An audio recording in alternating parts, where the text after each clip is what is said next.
మరిన్ని interesting movie updates ని ఇప్పుడు బ్రీఫ్ గా చూద్దాం.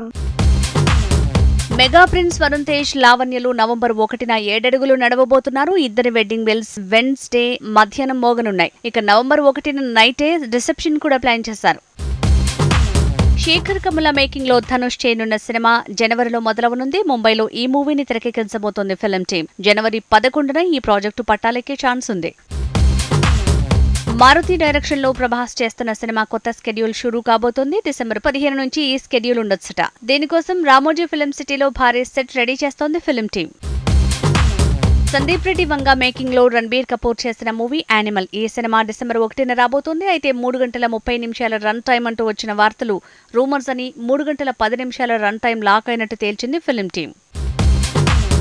King Khan Shahrukh Khan movie Dunki teaser రాబోతుంది. నవంబర్ 2న షారూఖ్ బర్త్డే సందర్భంగా టీజర్ రిలీజ్ చేయబోతోంది ఫిల్మ్ టీం. ఇక డిసెంబర్ 1న యానిమల్ మూవీ ఆడే థియేటర్స్ లో డంకీ ట్రైలర్ ని రివీల్ చేసేందుకు రంగం సిద్ధమైంది.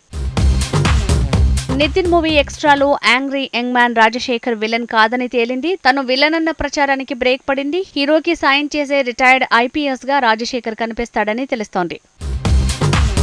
టాలీవుడ్ బాక్స్ ఆఫీస్ ని షేక్ చేసిన బేబీ మూవీ హిందీలో రీమేక్ కాబోతోంది. సాయి రాజేష్ డైరెక్షన్ లోనే ఈ సినిమా సెట్స్ పైకి వెళ్లబోతోందట.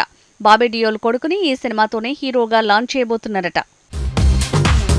రౌడీ స్టార్ విజయ్ దేవరకొండ మరోసారి తనలోని మానవత్వం చాటాడు. శ్రీకాకుళం కోటబొమ్మాళిలో ఓ చిన్నారి రోడ్డు ప్రమాదంలో కారును పోగొట్టుకుంటే తనకి ₹1,00,000 సాయం అందించాడు విజయ్. ఇప్పుడు ఈ వార్త సోషల్ మీడియాలో వైరల్ అయింది.